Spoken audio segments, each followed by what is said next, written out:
Pursuant to Chapter 2 of the Acts of 2023, this meeting will be conducted in person and as a courtesy via remote means in accordance with applicable law. Please note that while an option for remote attendance and or participation is being provided as a courtesy to the public and board members, the meeting hearing will not be suspended or terminated if a tech problem exists. Tech problems interrupt the virtual broadcast unless required by law. Viewers can visit www.pactv.org/Duxbury to watch a video of this meeting on demand. Boom. We get the view changed away from whoever Cam is. Cameron? I think it is, yeah.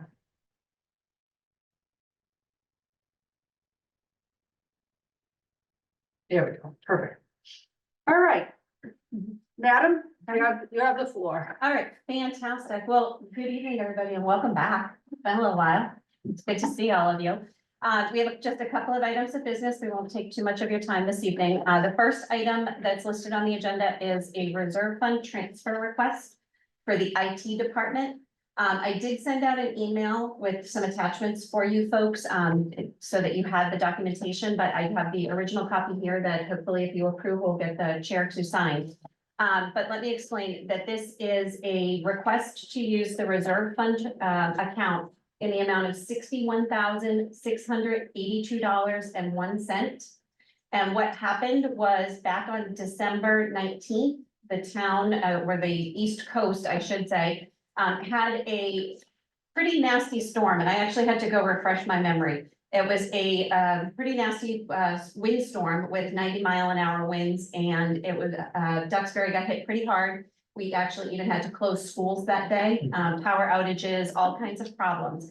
What happened was that we suffered some damage to our fiber ring, the wires that provide our internet service. Our fiber ring went down, and there were lines that were actually severed. And so we had to call in a company to come in and do those repairs to restore our fiber network for connectivity. So Comtract is the vendor who does that. And so the reserve fund transfer request is supported by this invoice from Comtract. And this was obviously an unforeseen emergency situation. We needed to do the repair, and we did look in to see if insurance would cover it. Unfortunately, what happens with network communications is our insurance coverage covers us from pole to building, but not pole to pole. And the sever was between pole to pole. Of course it was. Of course it was. Therefore, Is there a redundancy or were we down? there's supposed to be. There's supposed to be a redundancy. I can't effectively answer that question. Okay. I don't remember because we were not in the office. So we didn't have power, the schools were down, and we were out. But the public safety, Public safety, so anything going through rock and public safety, they were up. They did not suffer any downtime. okay, No. Okay, great. so the balance in the reserve account right now is $74,046. And this transfer is for $61,682. So that would leave a balance for the remaining 6 weeks of the fiscal year of $12,364. When did you send that, Mary? When did it happen? No, your outlook, your email? A while ago. Oh, yeah, maybe about an hour and a half ago. Yeah, just Oh, so you just sent it, but you sent me the information a while ago. 5:26. Okay, okay. Yeah, about an hour. I don't have it. I got it. So what do we have? What's the balance again? 74,000 what? Currently, before this transfer, the balance is $74,046.70. And the request is for 61,682. 682.01. Okay. Before we vote. Did we get an agenda for that? Yeah, we did. So It was sent out, and Linda sent it out, around between 4 and 5. Linda sent it out late. We have no minutes, do we? Oh, okay, hang on, one thing at a time. If I could, because I'm getting confused here. All right, so Al was in the middle of a question for me, sorry. Yeah, I just had a question going forward, not with respect to this, I have no problem with this. But going forward, in the event that this could happen again on a pole-to-pole basis, is there a possibility to adjust or modify the insurance coverage so that we're not exposed like this? Because that's a big hit. So I'd have to ask Nancy, but I think if I remember correctly, because we were researching it at the time, that the response was that the insurance companies don't cover it because we don't own the poles and we don't own the lines. We own the building that it's connected to, which is why we would be covered from pole to building, and that's our asset. The other, we don't own the others. And I respect that. I'm just thinking that since one of my duties was to take a look at the insurance part Mhm. and getting an education on the consortium that does that. Yep. With all the resources they have, I would like us to explore that. Maybe if you could just make a note to Nancy, I'd be happy to talk with her. Okay, But I think we ought to look into it because there is a likelihood with the kind of climate disturbances, especially. Luckily, they're not here. They're in the Midwest.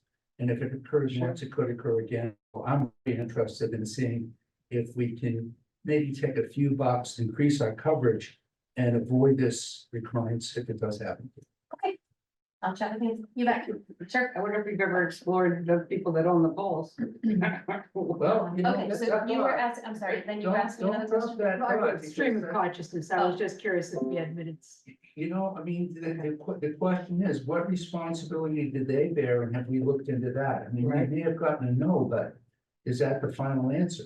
Right, I mean, does Eversource have any responsibility or liability to, right? No, I these don't know are where you go force with it. majeure. These are, yeah, this was definitely a weather related. I mean, that's a big chunk of Yeah, change. sure. Yeah, but to Al's point, it's a good thing not to just let it die. Yeah, it's big enough money. All right, so let's vote it. Can I have a motion? Do you have that? Can you do that one, my precious? Move to approve of, I have reserve fund transfer request for IT in the amount of $61,682.01. Second, All those in favor? Aye. Opposed, abstained? We also did cut our reserve fund amount this year. But what, Well, what are we at, 150? That when we get at July 1st, we get another 150, right? I think if I remember oh, correctly, that's right. I'm sorry, July 1st, yes, that's, we start fresh, we reset on July 1st. With 150. But I actually think that what got printed in the book was 180. I think we restored it back to where it was. oh, we did? Oh, good. Yeah, okay.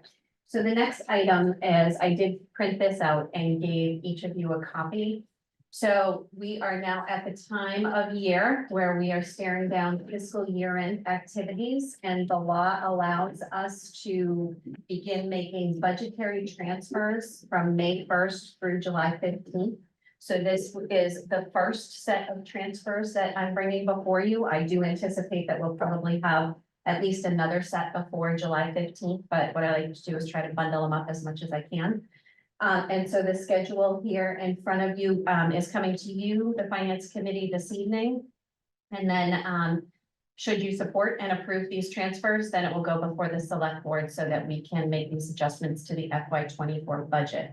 So if I can walk you through it, what you see is there are two columns, the from and to. So that is where the accounts in the from column are where we have surpluses for a variety of reasons. And then the accounts where we're allocating the funds to are listed on the right-hand side.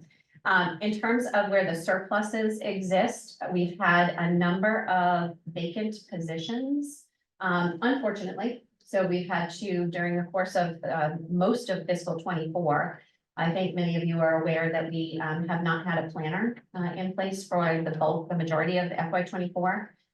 We have also been down a person in our Land and Natural Resources Department, and we've been down 4 people in our Highway Department. So those vacancies are allowing us to utilize the surplus from those accounts to take care of some unforeseen or unexpected situations that have arisen. The other thing is that we also have a budget for the fuel depot. And what we have seen is that there is a pretty healthy surplus right now in the fuel depot budget. And that is because, if you remember correctly, we had a fairly mild winter. We did not have many plowable, if any, plowable snow events. So we weren't filling up vehicles as fast and furious as you would imagine. And the prices held steady. I think when the budget was put together, we were anticipating that prices were still volatile. and they've held relatively steady. So due to those two conditions, we've been able to see a surplus in that fuel depot line. So those are the funding sources that we're Mary, can I ask you a quick question? using. Are those the total surpluses in those lines? It looks like- Or is that just the surplus that were deemed necessary to correct these? So very good question. That is the surplus deemed necessary. So it's not the total. There could be more money left over. There could be, yes. There are a couple of lines where there are additional funds available that could be used for the next set of transfers that I bring before you. Okay. Do we anticipate another round? Yes, Okay. yes. There are a couple of departments right now that we're keeping a very close eye on. So transfer station, for example, is one, depending on what happens with tonnage, there are things that we can't necessarily control. It's, things are based on people's behavior. And so we right now think that we're gonna be fine, but we don't know. Okay. Okay. Quick question. Yep. On the line item for DPW admin, I just wanted some information. Yep. It says to cover costs of GWDP renewal consulting services. And my question is, what is that? Yep, so if you can bear with me, I'm gonna try to give a high level on all of them, because I'm sure there's probably more questions too. Yep. So you can see that the first 1, 2, 3, 4 items all relate to natural gas. So during the course of FY 24, we saw a significant spike in the cost of natural gas. No kidding. I'm sorry? No kidding. Yeah, exactly. So, and of course, the largest one, as you can see right there, is with the cemetery. The crematorium is our biggest consumer of natural gas. And that is based on the current deficit in the account and then the final 2 bills that we have not paid yet. So we're anticipating that there's going to be a significant need for funding for gas there. Did we adjust the price at the crematorium? So we did, in our last fee review, we did adjust prices, yeah. That's right, we gotta wait for that, don't we? Mhm. Fee review. I Yeah. don't like this government business. I Mhm. don't like this government. There's a business. lot, I'm there's a sorry. lot of guardrails that we have to stay with. Supposed to be chips on it. Yes. Okay, So then the next one is FinCom. This one actually was a little, made me laugh because this is the dues for you guys. And what happened is after you set the budget last year, the association raised your dues. And so we're $9 short. We're gonna cover it though. And then I'm gonna save police for the end. Let me skip over municipal services. So there are new code books that have been issued and the building inspector purchased new code books for his department and for his inspectors to get up to speed. The DPW admin services. So GWDP stands for groundwater discharge permit. And we need to renew our discharge permit, and there's a lot of work that goes into the renewal of that. So we are looking for the funding in order to hire the consultant to assist our DPW to renew that permit. So the water department was kind of a train wreck because poor Peter's wife died and it caused some disruption in kind of monitoring that group. Have we kind of worked through most of that now? Absolutely not. So Yeah. our next set of transfers will be focused probably squarely on sewer. I don't mean that some of the So disasters. let me qualify that. So I'm saying that with my reaction to the expenses and the expense Right. activity and to be fair. So we have a new superintendent who's been here for, I think, a little over a year, and had, inherited a sort of a very limited staff, and had to work through a lot of transitions with staffing, and with issues in the facilities, and infrastructure that he inherited. He's done a really great job at trying to stabilize that, and we've got a lot of resources being applied to addressing a number of issues. But you feel as though he has his arms around it. I do feel as though he has his arms around it, but unfortunately for him, it feels like every time he starts to gain some stability, something else breaks. Hmm. And it's been a challenge. It's certainly been a challenge for him, and for the DPW director. It's required a lot of attention. Okay, Actually, since we mentioned the water and things breaking and things, I've been asked a couple of times, like, there's one street in town that's had 3 water main breaks now in the last, Franklin. well, that's, okay, so there's more. There's streets that are, I can't remember the name, across from. There was one at Cove, there was one at Franklin. Partridge Part, has parted a couple of times. yep, yep, and So- I've had dirty water for on and off for the last 2 weeks. Yeah, so, Are they due to flushing? I don't know what they're. the Water Enterprise Fund, they don't have enough money to do this. I mean, we've got to replace some pipes. Apparently, but I don't know what's all of a sudden causing all these breaks, whether that we've lost the pressure in the pump, and that's not your department, that's Mark's, but, it seems like our infrastructure is kind of falling apart on this. Yep, That's the end of that discussion. The answer is yes. So I can't speak Yeah, I to know, those I know. individual incidents, and what the underlying permanent remedy will be. They've certainly done a good job at repairing it and getting it, resolved as quickly as they can. But you're right, there have been some water main breaks. We have allocated some ARPA funding to take care of some various things that are happening in town. But for those particular issues, I don't know if it's gonna require full water main replacements. There is funding available in the water enterprise budget for system rehabilitation and upgrades, which is what Mark has been using to deal with a lot of these things.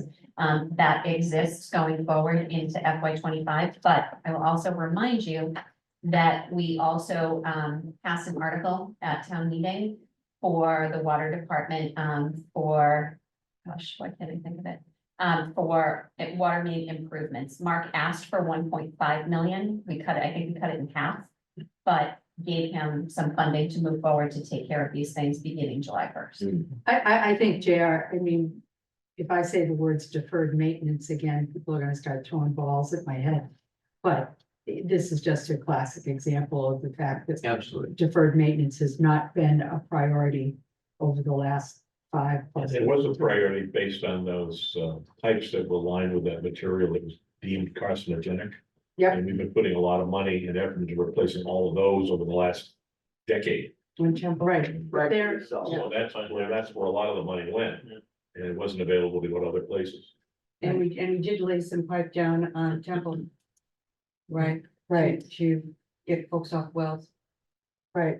Well, actually, it was to connect to connect, yeah, to connect the, Herring Weir to Temple. Why I remember these things, God only knows. I just remember there was a bit of controversy. Okay. So, And then, over at the beach, there was some unexpected damage that happened to some of our equipment over at the beach. And their budget is incredibly limited, so, there's $1,000 going there. So the other big Was that stuff, due to somebody doing it to them or something, it just broke? there was, Was it vandalism? no. Okay.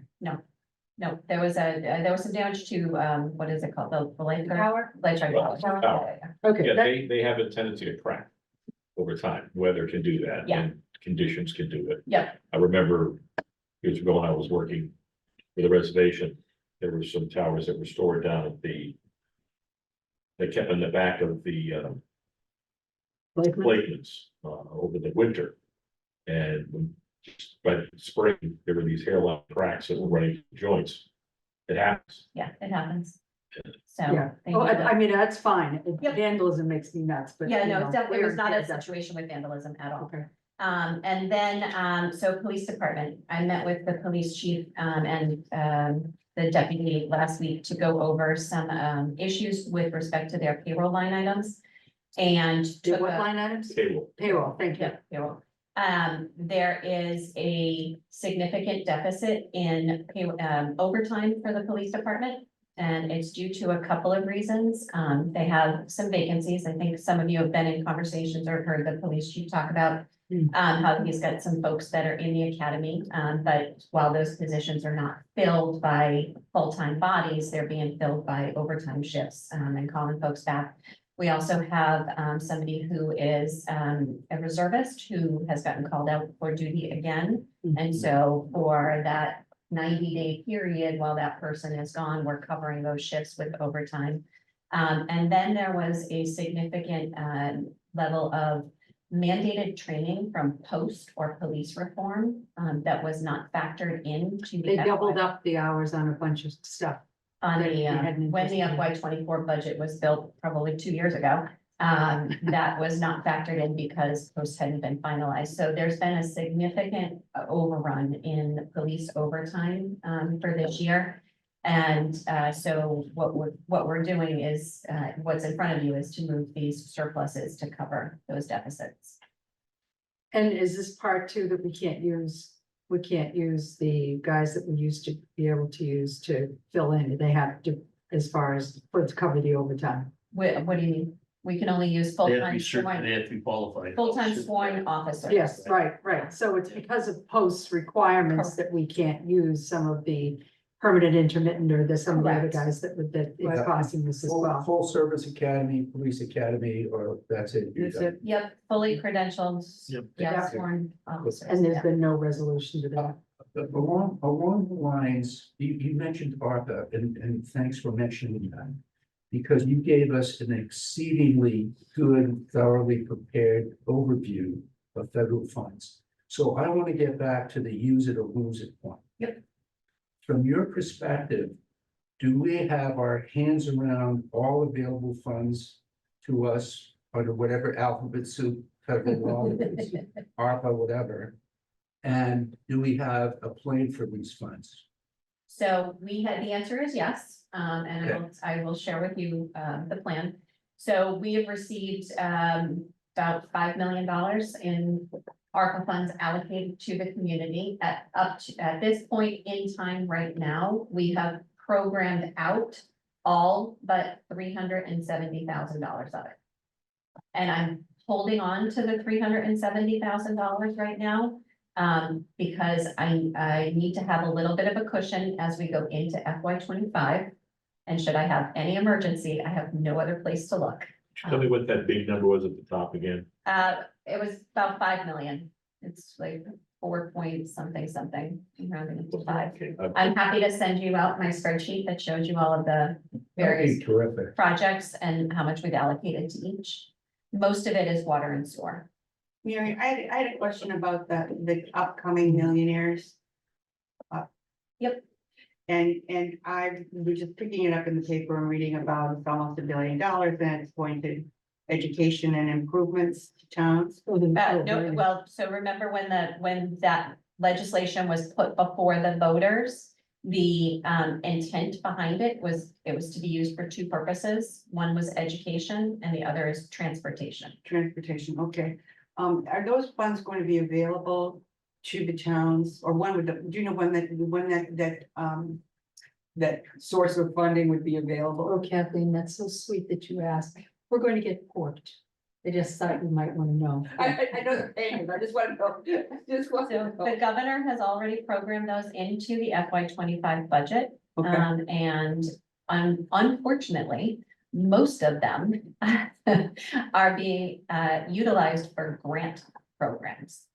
interesting. So, although the funds are being made available, but not the full 1 billion, because there is a great deal of concern about the sustainability of that tax at that level. So in the first year of it that has been implemented, they're projecting $1 billion to come in from that. They haven't been able to change their residence yet. But at State of this, residence. well, at the Yeah. same time, where Yeah. they're also talking about an outflux of Yeah. people leaving. We've already lost like 27,000. Because of, Jerry emailed me today, resident of Florida, Yep. 6 months, 1 day.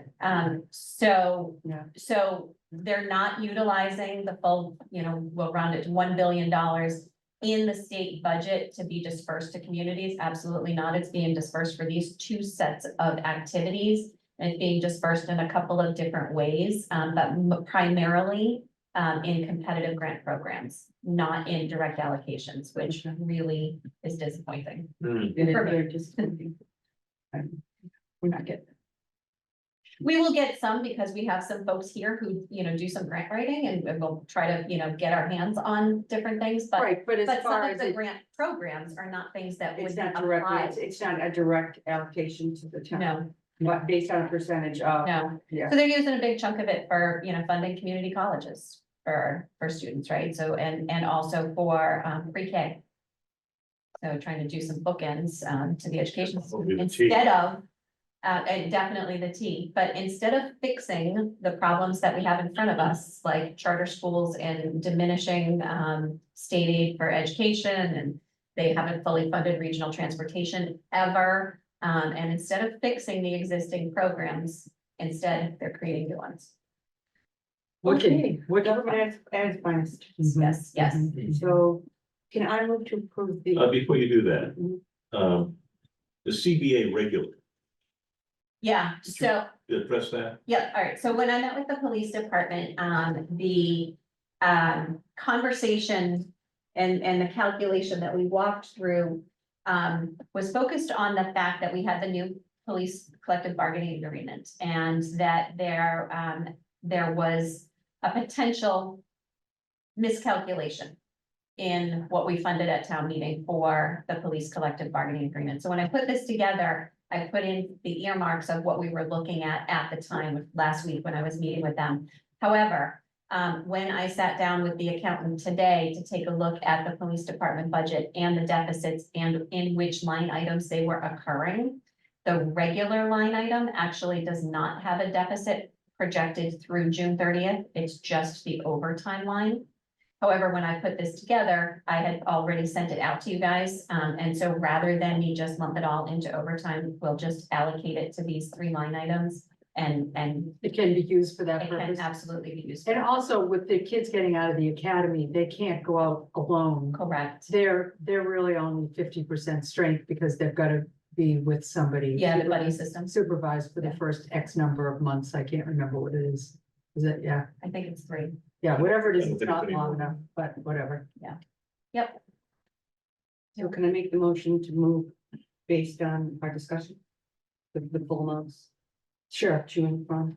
So move to approve fiscal year 24 end of year transfers as discussed and described by our finance director in the amount of from $291,363 and into the departments discussed in the amount of $291,363. Second. All those in favor? I. Opposed, abstain. Excellent, thank you. So Madam Chair, we need your signature on that. Uh, Just for me to confirm, my action item that I wrote down was insurance coverage. Was there something else that I needed to look into? Okay. Is that gonna cover us as far as any salaries for other departments?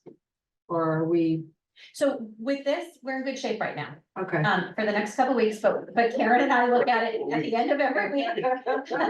5 weeks left in the year. We are keeping a very close I tab. want to come back every week. No. check. So I anticipate that I will need to have, some additional transfers brought before you guys, but I won't do it, probably a month from now. Mid-June. Because then I'll be in a much better shape to know exactly where we are with some of the departments that are looking tight. Okay, so if that works for you. All right. So I'm sorry, what's the discussion around town hall about thinking about 25 or 26 or whatever it is? That's the sustainable That's the budget task. Okay, good. Good. Thank you, Beth. So, I have a couple of things to update you guys on. First off is, what is being called the Sustainable Budget Task Force, or in my mind, SBTF. So I don't have to take that much, but, so Rainey and the select board, when was it, May? Yeah. The end of April. is Rainey it? established a sustainable budget task force, and laid out the charge for that task force and brought it before the select board, and then instituted that task force. We have met 3 times, and the members are myself, Betsy from FinCom, Alex from Fiscal Advisory, Fernando. Fernando from the select board, Danielle Claman from the superintendent of schools, school business manager Lisa Freely, school committee chairwoman Laurel Deacon, and I said Alex, right? Yeah. Mhm. Okay, And then there's Maria Mulcahy from our accounting office who is helping me from an administrative perspective. So we have met 3 times so far, today being one of them. So I've spent the better part of You got the day some with special them. time today. We did. And the way, so our charge is to develop a 5-year forecast and develop a plan for a sustainable financial projection for the community. And what that looks like will be, you know, our end result and our recommendations will include a projection for FY 26.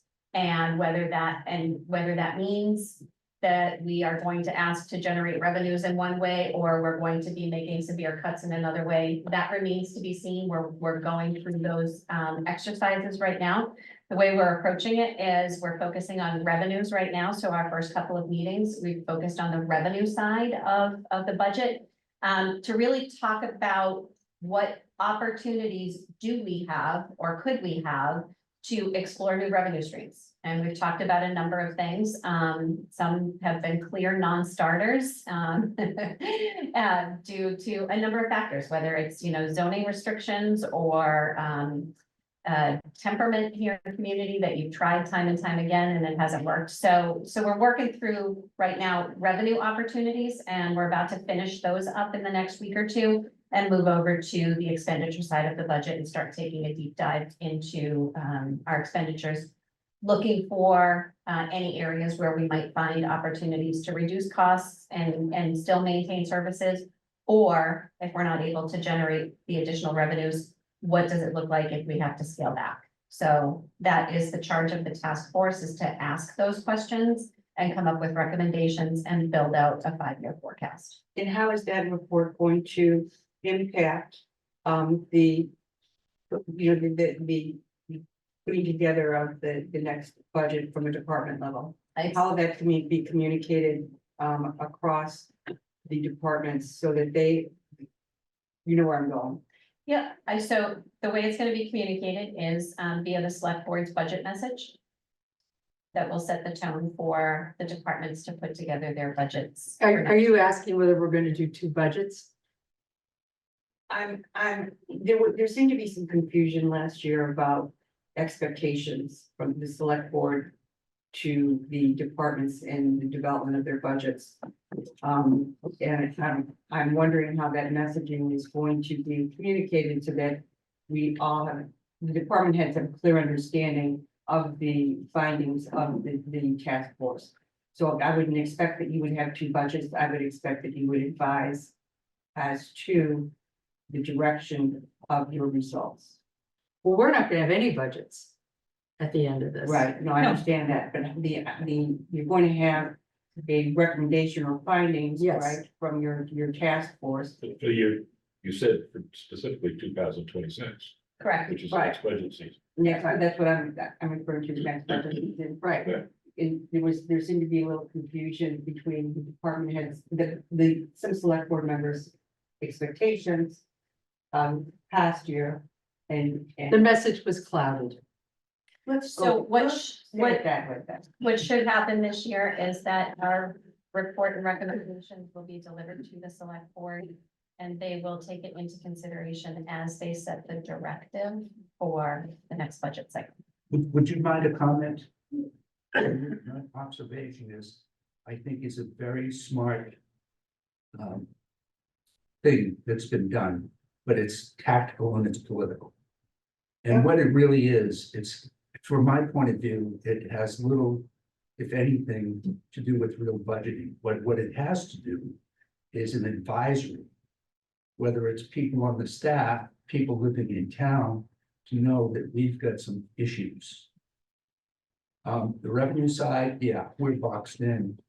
On the cost side and limitations, and so. But I commend everybody for doing it because I think it's needed, it's necessary. But it's really a symbolic political tool. I don't see any department head get confused by that, because when you really sit down and look at it, you've got a chart of accounts that's laid out by the state. You've got certain procedures. You know, we can't go ahead and just, you know, raise fees on the crematory without going through a process. So the point here is, I think that Rainey coming up with it and the select board being smart enough to adopt it is terrific. And you're keeping us involved with our chair, fiscal advisory. And I know that there are at least 3 people from the school department, which I think is also a very good move. Because that's the biggest consumer of funds in the town. So where this goes, I don't know, but I'm looking forward to staying tuned to advisories from this group. I think that one of the things that is, and I give Mary a lot of kudos on this, is it is going to be depoliticized to a certain extent because the report is going to just be data rich. Thank you. It is not going to be, I think we have gone down rabbit holes, but that's okay. That's part of the process. But we come back to data. We need to present Just the Data. facts, ma'am. just the Just the facts, facts. ma'am. Yep. And I'm with you there. Mary has done a hero's job on the revenue side. We're looking forward to the expenditure side, which is a little harder, obviously. Yeah. But if you have the numbers, if you have the data, then the conclusions will become evident, I believe. Or at least The findings are data-based and the findings are data-based, and if someone chooses to ignore the data, well, okay, that's on them. that's discretionary. Right. That is discretionary. And one of the things, and I meant to say this to you before I left this morning, was when we do get to the expenditure side, I think that what we heard, things that have been lost over the last 5 years and gained. So if somebody's department has grown over the last 5 years, that needs to be codified. If somebody has had cuts, then that needs to be codified as well. So we had one example of a department head that had lost some summer help. And the conversation revolved around the impact of that summer help not being there anymore and deferred maintenance not being done or carried through on, that hasn't really reared its ugly head yet, but will. Well, I think we need to also look at, we have done considerable IT spend, right, over the past several years, and what are our returns on some of that spend, because there are returns in efficiencies and potentially reduced FTE costs, right? Right, We're automating processes. right. But this is gonna just be, Well, that speaks, that's a very good point, both of what you both have said, because with not only the facts, but there is an intelligence gathering here. mhm, and everybody's being And very fortunate. I think that that's an add-on that's going to be really valuable. And I also think that this is probably, I mean, the group from the schools is being very realistic about what they have to work with and what they're trying to achieve. Whereas previous groups were rather single-minded in what they wanted, to the exclusion of all else. This group is really being good partners, which is nice. And much more data focused, Yes, which is helpful. yeah, so we're very, I mean, it's. Well, it's- can't wait to it's see it. good I'm sure there'll be questions. stuff. You think? Yeah. It's a lot of fun. There will be, yeah. But during the course of the process, we will also be giving short interim updates to the select board, so Isn't one already scheduled? When's that one? June 3rd, Huh? June 3rd, Yeah, right. I knew it was soon. correct, Well, on my phone. At the selectmen's meeting? June? correct, Yeah, okay. correct, yes. That'll be our first chance to really hear what you're thinking. It will be your first chance to hear what we've done in the first couple of meetings, yes. And I have Because to work on it. as a town committee appointed by the town manager, these aren't public hearings, so. You don't have to It- post them and you don't have, and the public's not invited, correct? Correct, And there's no quorums. There's no what? Forms. it's a working group, It's a working group. okay? So that's where we stand on that. We'll continue to give you more updates. My other item is I just wanted to give you a heads up that, and you guys have, my understanding, have done this before. Changes to the personnel policies have been made and they're being tweaked right now with Labor Council. But then the bylaw requires that it come before you guys. And you have 30 days to review and comment on it, before we bring it to the select board and have it adopted. And so we are trying to have that all done by the beginning of July so that these policies can go into place. So, this will be issued to you. I don't have the exact date. Jeannie and I are still working through a couple of last minute changes, but we're gonna get it out to you as soon as we can. We'll start the time clock for that 30 days, and then in an ideal fashion, it would align the timeline for your review and your comments, would align with the need for me to have the next meeting with you guys anyway. And so we'll cover both of those items of business at that time. Okay, Who's changing policies? I mean, who's? the HR department. HR department.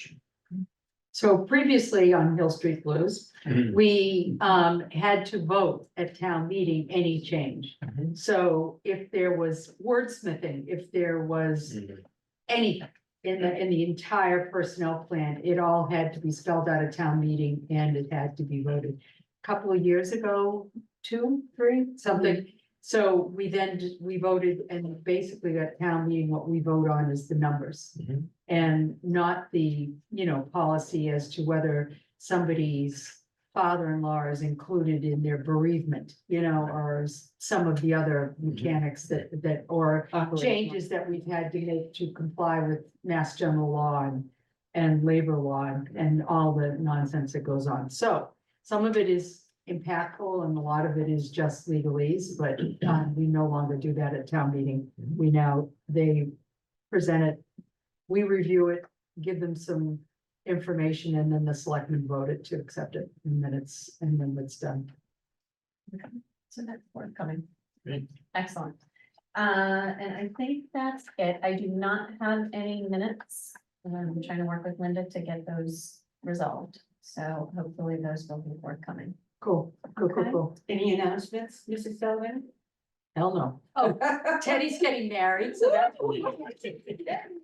But, besides that, no, I think we're fine. I mean, we just need to, finish this up for the end of the year and I mean, we're in pretty good shape too. There's no real horrible surprises, God forbid I said that out loud, but to get to the end of the fiscal year, we're okay.